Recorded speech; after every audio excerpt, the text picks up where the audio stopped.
안녕하세요. 책 읽는 헬레네입니다. 나이와 성별을 가리지 않고 모두가 관심을 갖고 있는 다이어트. 다이어트 시장은 갈수록 커지고 다이어트를 하는 사람은 점점 늘어가는데 막상 다이어트에 성공했다는 사람은 손에 꼽을 정도입니다. 왜 대부분의 사람들은 다이어트에 실패하는 걸까요? 의지가 약하거나 체질이 달라서가 아닙니다. 다이어트는 단순히 적게 먹고 많이 움직이면 해결되는 것이 아니기 때문입니다. 먹는 양을 줄여서 살을 빼고 나면 나중에 다시 식사량이 늘었을 때 결국 요요 현상을 맞게 됩니다. 다이어트를 하지 않아도 나이살이 찌고 다이어트를 하면 요요로 다시 살이 찌니 답답한 분들이 많을 겁니다. 왜 살이 찌는지를 두고 저마다 이유도 다양하겠지만 다이어트 실패는 여러분의 잘못이 아닙니다. 많이 먹거나 게으르거나 저주받은 체질이어서 살이 찌는 것이 아니라 다이어트의 기본이 잘못된 것이 문제입니다. 우리의 몸은 조금 먹고 많이 움직인다고 살이 빠지지 않습니다. 이제부터 칼로리는 잊으셔야 합니다. 무엇을 먹어서 호르몬과 대사를 어떻게 정상화하느냐가 다이어트의 핵심입니다. 오늘 소개해드릴 책은 어서와 간단 키토는 처음이지입니다. 지은이 아놀드 홍, 이영훈, 펴낸 곳은 북두림입니다. 이 책은 10년간 꾸준히 간헐적 단식을 해온 스타 헬스 트레이너 아놀드 홍과 국내 최고의 저탄고지 전문가 이영훈 전문의가 간단 키토와 건강 다이어트의 관계를 쉽게 풀어낸 국내 최초의 간단 키토 지침서입니다. 간단 키토를 꾸준히 해나갈 확신을 가질 수 있도록 어려운 이론을 쉽게 설명했습니다. 보다 자세한 내용을 알기 위해 책 속으로 들어가 보겠습니다. 왜 간단 키토인가? 지금 시작하자. 간단 키토가 뭐지? 생소한 분들이 적지 않을 것이다. 간단 키토는 간헐적 단식과 키토제닉, 저탄수화물 고지방 다이어트를 동시에 진행하는 식단을 말한다. 한 가지만 하기도 힘든데 두 가지를 동시에 하라고 되물을 수도 있겠다. 하지만 두 식단을 병행했을 때 우리 몸은 정말 드라마틱하게 바뀐다. 그리고 간헐적 단식은 언제 먹고 언제 쉴 것인가의 핵심이 있고 저탄고지 식단은 무엇을 먹을 것인가가 핵심이라고 할 수 있으니 두 식단을 동시에 진행하는 것은 아무런 무리가 없다. 오히려 최고와 최고의 조합이다. 우선 간헐적 단식에 대해 말하자면 체중 감량에 탁월한 효과를 주는 동시에 우리 몸에 휴식을 주는 식단이다. 평상시 자신의 식습관대로 진행할 수 있다는 점 때문에 누구나 쉽게 도전할 수 있다. 단, 단식 시간을 정해놓고 시작하기 때문에 먹는 시간에 제대로 식사를 못하면 영양소가 부족해져 저칼로리 다이어트와 비슷한 문제가 생길 수 있다는 점을 유의해야 한다. 간헐적 단식을 하면서 어떤 식단을 선택하느냐도 굉장히 중요한 포인트다. 간헐적 단식을 라이프 스타일로 오래 이어갈 수 있느냐를 좌우하는 핵심 요인이 식단이기 때문이다. 긴 공복 시간을 참고 견디려면 식욕을 제어하는 게 중요하다고 생각할 것이다. 식욕 조절의 문제는 자신의 의지만으로는 해결할 수 없다. 배가 고프다는 건 의지 문제가 아니라 영양소가 부족하다는 신호이기 때문이다. 저칼로리 다이어트가 몸을 망친다. 먹는 양을 극도로 또는 상당히 제한하는 다이어트는 한마디로 몸에 나쁜 다이어트다. 우선 감량의 측면만 놓고 봐도 부정적인 측면이 크다. 피트니스 선수들이나 멋진 보디 프로필을 찍은 사람들이 모두 이렇게 다이어트를 하지 않았냐고? 맞다. 그런데 몇 달간 열심히 준비해서 시합을 마친 뒤 당일 저녁에 폭식을 해서 하루 만에 10에서 20kg이나 살이 찐 보디빌더들이 있다는 얘기를 들어본 적 있는가? 나도 한 달 만에 30kg이나 불어난 경험이 있다. 개인의 의지 문제가 아니라 저칼로리 다이어트의 결과다. 저칼로리 다이어트로 음식 섭취량을 크게 줄이면 인간의 몸은 이런 상태를 기아로 인식한다. 생존을 위협받는 상황으로 받아들여서 대사 활동을 최소한으로 줄인다. 굶네? 만일에 대비해서 에너지를 쓰지 말고 최대한 비축해야지 라는 결정을 내리는 것이다. 기초대사를 높여서 에너지를 많이 소비해야 체지방이 연소되어 살이 빠질 텐데 오히려 기초대사를 최소한으로 낮추는 상태다. 극한의 상황에서 살아남기 위해 신경계와 호르몬계가 총동원되어 절전 스위치를 켜는 것이다. 살 좀 빼보겠다는데 몸이 이렇게 저항하니 다이어트가 잘 될 리 없다. 그리고 이런 상태를 이어가다가 그동안 굶은 것에 대한 보상 심리로 평소보다 폭식을 하게 된다. 우리 몸을 치유하는 공복의 힘. 간헐적 단식은 처음 등장했을 당시에는 단지 살을 빼기 위한 목적의 민간요법 정도로 치부되었지만 다양한 연구를 통해 공복 상태가 가져다주는 좋은 효과들이 과학적으로 증명되었다. 단식이 가져다주는 공복의 이점들 가운데서 다이어터들이 가장 주목하는 것은 체중 감소 효과다. 음식을 먹지 않고 일정 시간이 지나면 체지방을 에너지원으로 사용하기 때문에 체중 감량이 일어난다. 또 일정 시간 단식 후에는 식사를 하더라도 잉여 영양소들이 근육과 간에 저장되거나 신체를 회복하는 데 주로 쓰이고 소량만 체지방으로 저장된다는 이점이 있다. 혈당 관리도 공복의 중요한 이점 중 하나다. 음식을 먹지 않는 동안 당연히 혈당이 안정되기 때문에 인슐린 저항성이 개선된다. 이것이 규칙적으로 공복을 유지하는 생활 방식이 당뇨병 예방에 도움이 되는 이유다. 공복은 노화를 지연시키는 효과도 있다. 활성산소와 세포 내 염증이 줄어들기 때문이다. 활성산소와 세포 내 염증 감소는 암 등 악성 종양을 예방하는 효과도 있다. 장수 유전자인 시르트윈도 공복일 때 발동된다. 공복 시에는 세포의 재생이 촉진되며 신체의 청소 및 회복에 도움을 주는 성장 호르몬도 증가하므로 그만큼 젊게 살 수 있다. 소화 기능 개선도 공복의 효과 중 하나다. 많이 먹든 조금 먹든 먹는 행위는 씹고 분해하고 소화하고 흡수하는 과정이 필요하다. 장기들이 계속 일을 할 수밖에 없는 것이다. 하루 3끼를 2끼로 줄인다고 생각해보자. 한 끼가 줄어든 만큼 소화기관은 쉬는 시간을 갖게 되고 이는 소화기능 개선으로 이어진다. 특히 주목할 개념이 자가포식이다. 자가포식은 노후되었거나 망가진 세포 속 단백질을 이용해 에너지원을 만드는 과정인데 영양 결핍 상태에 이르러야 가동된다. 그래서 일정 정도의 공복 상태를 유지하는 것이 전제 조건이다. 간헐적 단식이든 원푸드 단식이든 36시간 단식이든 공복 상태가 이어져서 생존을 위해 영양분이 더 필요하다고 판단되면 몸 이곳저곳에 있는 망가진 세포를 분해해 에너지원을 충당하는 것이다. 그러니 굶는다가 아니라 공복의 이점을 누린다는 마음을 갖자. 간헐적 단식 어떻게 실천해야 할까? 16대 8 아침 식사 거르기. 낮 12시에서 1시에 점심을, 오후 8시에서 9시에 저녁을 먹는다. 다음날 낮 12시까지 공복을 유지한다. 저녁을 든든히 먹고 양질의 수면을 취하면 아침 식사를 건너뛰는 것이 힘들지 않기 때문에 가장 많이 하는 방법이다.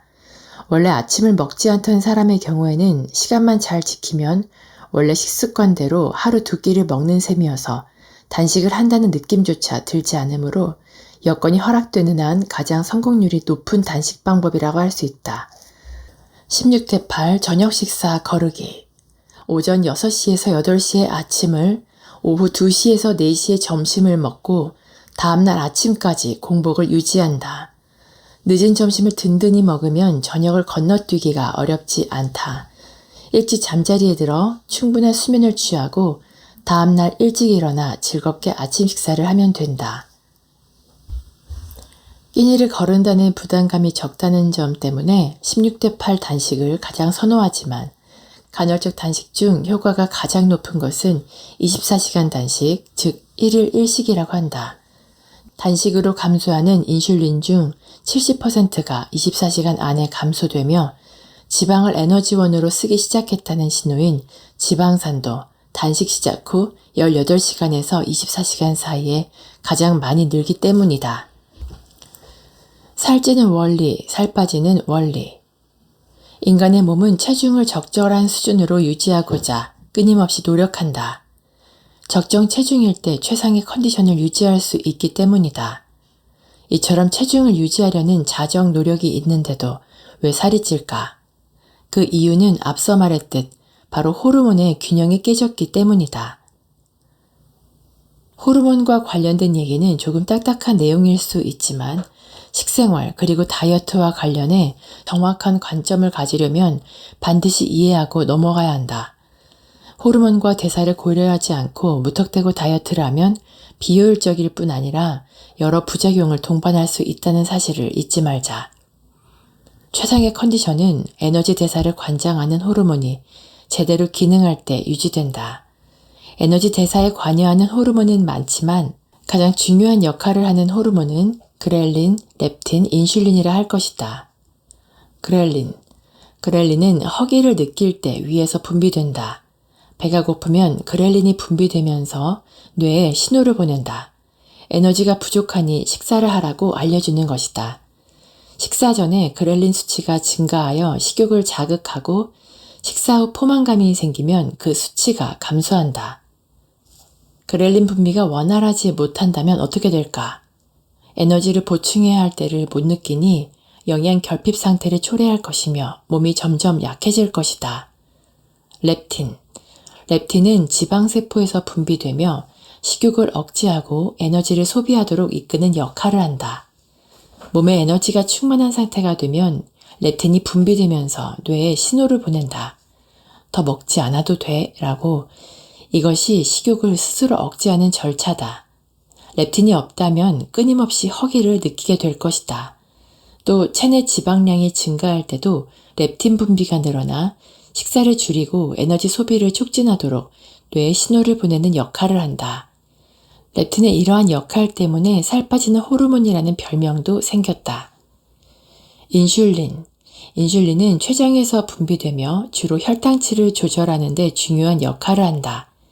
식사 후 혈당 수치가 올라가면 인슐린이 분비되어 세포가 포도당을 흡수하고 에너지로 사용할 수 있도록 신호를 보낸다.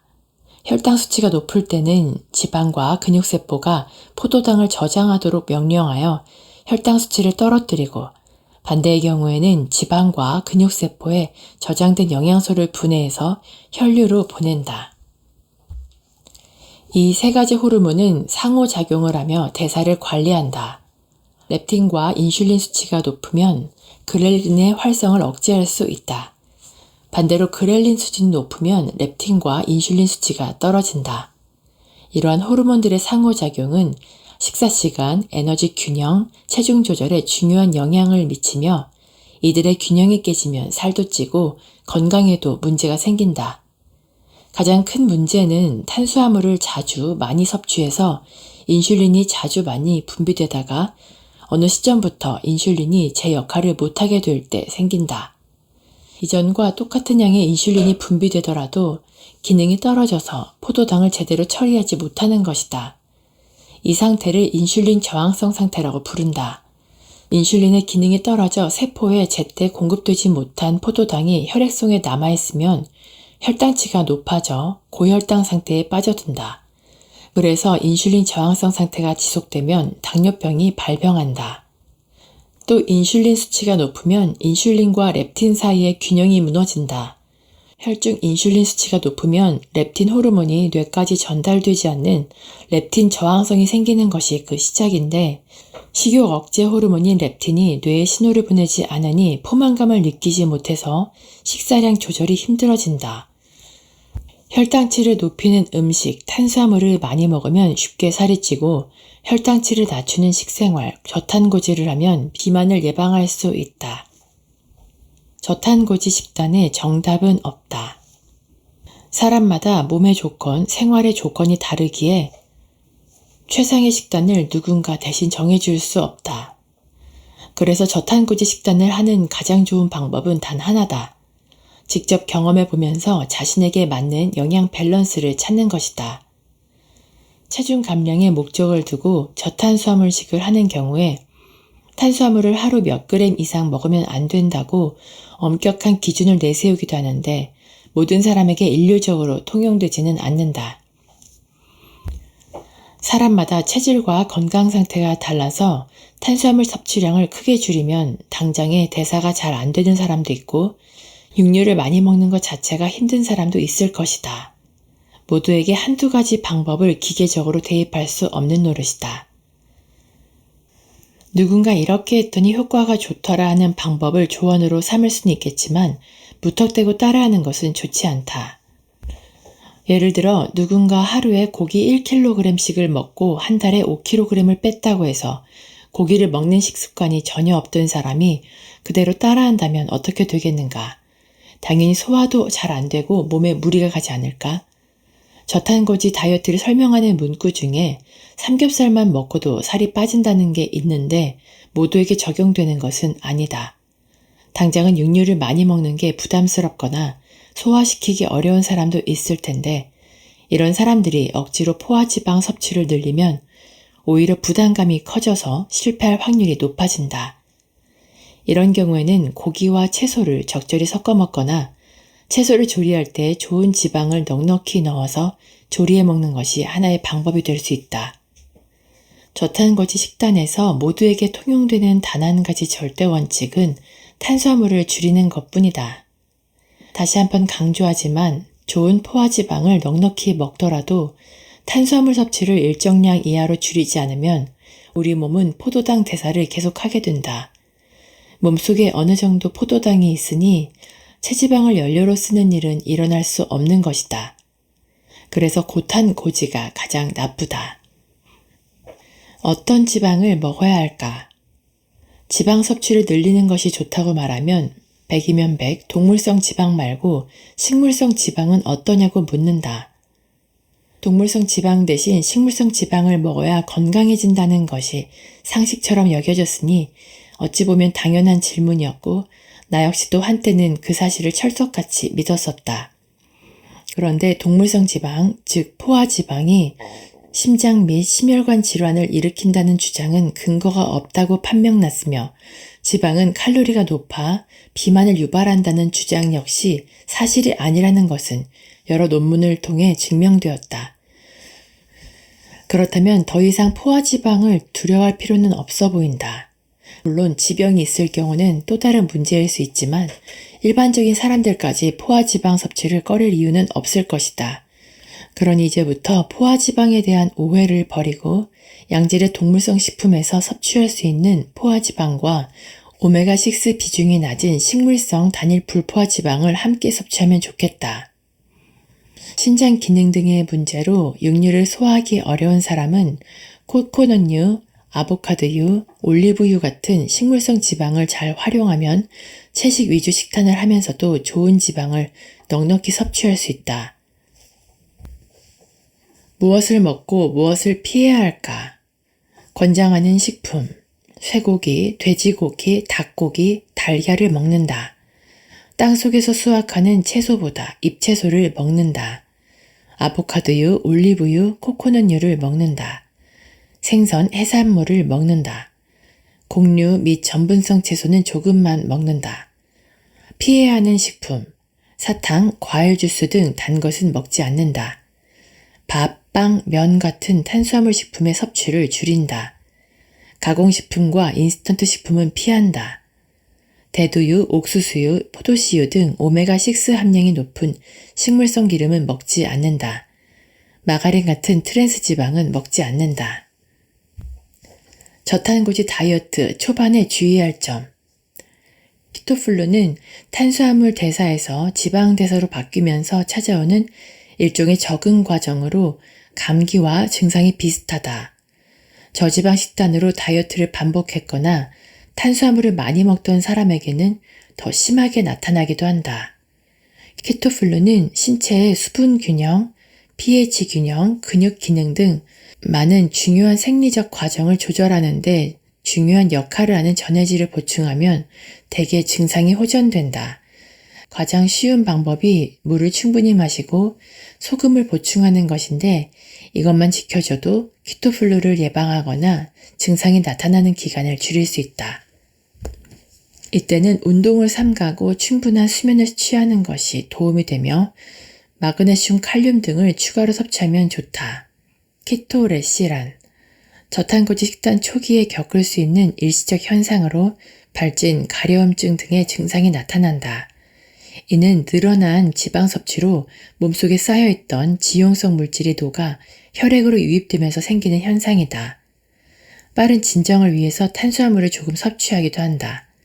대개는 시간이 지나면 증상이 사라지지만 심하면 그 밖에 다른 알레르기 질환일 수 있으니 병원을 가는 것이 좋다. 키토레시 증상이 생겼다면 땀이 나지 않도록 몸을 시원하게 유지하고 키토플루 때와 마찬가지로 탄수화물 섭취량을 일시적으로 늘려본다. 저탄고지 다이어트를 지속하기 위한 식사 요령. 흔히들 집에서는 저탄수화물식을 잘할 수 있는데 외식할 때는 저탄수화물식을 고수하기 어렵다는 사람들이 적지 않은데 조금만 생각을 바꿔보자. 식당에서 손님은 왕이다. 정해진 메뉴 안에서만 먹어야 한다는 생각을 버리면 저탄수화물식을 하는 게 전혀 어렵지 않다. 나는 점심으로 건더기가 많은 순댓국이나 내장탕 등 탕류를 자주 먹는데 딸려 나오는 밥이나 국수는 먹지 않는다. 대신 주문할 때 공깃밥을 안 먹으니 고기와 국물을 조금 더 달라고 부탁한다. 순댓국을 먹을 때는 순대 없이 내장과 고기만으로 주문하는 건 기본. 부추나 파를 듬뿍 넣는 것도 아주 좋은 방법이다. 배가 많이 고플 때는 고기가 조금 더 들어있는 특으로 시키면 된다. 밥이 먹고 싶을 때는 아주 조금만 먹는다. 선짓국을 먹을 때도 마찬가지고 삼계탕도 되도록 밥을 적게 먹으면 된다. 우리나라 사람이 즐겨 먹는 곰탕 등 사골이나 고기로 육수를 낸 탕류는 아주 좋은 저탄고지 메뉴 중 하나다. 동네마다 순댓국집, 곰탕집, 추어탕집 등은 하나씩 다 있으니 저탄수화물 식당이 널려있는 셈이다. 단 매운 양념장에는 당질이 많이 들어있으므로 넣지 않는 것이 좋다. 쌀국수도 나쁘지 않은 선택인데 이때도 국수는 반만 넣고 숙주나물과 양파는 2배로 넣어주세요. 그리고 고기 추가해주세요 라고 주문한다. 비빔밥도 즐겨 먹는 메뉴인데 채소는 많이, 밥은 3분의 1공기 정도만 넣는다. 거기에 달걀 플라이 4-5개를 넣고 고추장은 아주 조금만 넣어서 비빈다. 쌈밥도 추천할 만하다. 쌈 추가, 고기 추가, 밥 아닌 건 무조건 추가하고 밥은 3분의 1공기만 먹어도 충분히 배부르다.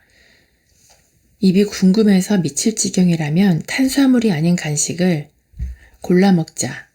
가장 쉽게 구할 수 있는 간식은 치즈와 견과류이고 카카오 함유량 97%짜리 다크초콜릿도 있다. 다크초콜릿은 처음엔 많이 쓰겠지만 익숙해지면 꽤 훌륭한 간식인데 다크초콜릿에는 마그네슘이 많이 함유되어 있어서 여성에게 특히 좋다. 달걀도 아주 괜찮은 간식이다. 코코넛 스낵, 돼지 껍질 스낵처럼 아예 포화지방 위주로 섭취할 수 있는 간식들도 시중에 제법 나와 있다. 좋은 버터와 코코넛류를 섞은 버터 커피도 저탄고지 다이어트에서 즐겨 먹는 간식이다. 저는 5년 정도 간헐적 단식을 해왔고 저탄고지까지는 아니어도 중탄, 중지 정도의 식단으로 먹고 있는데요. 다이어트를 위해서라기보다 건강하게 먹으려고 하다 보니까 딱히 체중이 줄어들진 않고 표준 체중을 평생 유지하고 있습니다. 살은 억지로 빼는 게 아니라 몸이 건강해지면 저절로 빠지는 거라고 생각합니다. 나이가 드는 것은 막을 수 없겠지만 더 젊게 사는 것은 얼마든지 가능합니다. 건강과 다이어트를 모두 잡고 싶은 분들이라면 책을 직접 읽어보시고 좋은 생활 습관으로 체중을 조절하시기를 추천드립니다. 오늘도 끝까지 저와 함께 해주셔서 감사드리고요. 구독과 좋아요, 댓글, 알람 설정은 제게 큰 힘이 되니 꼭 기억해주세요. 즐거운 하루 보내시고 다음에 또 만나요.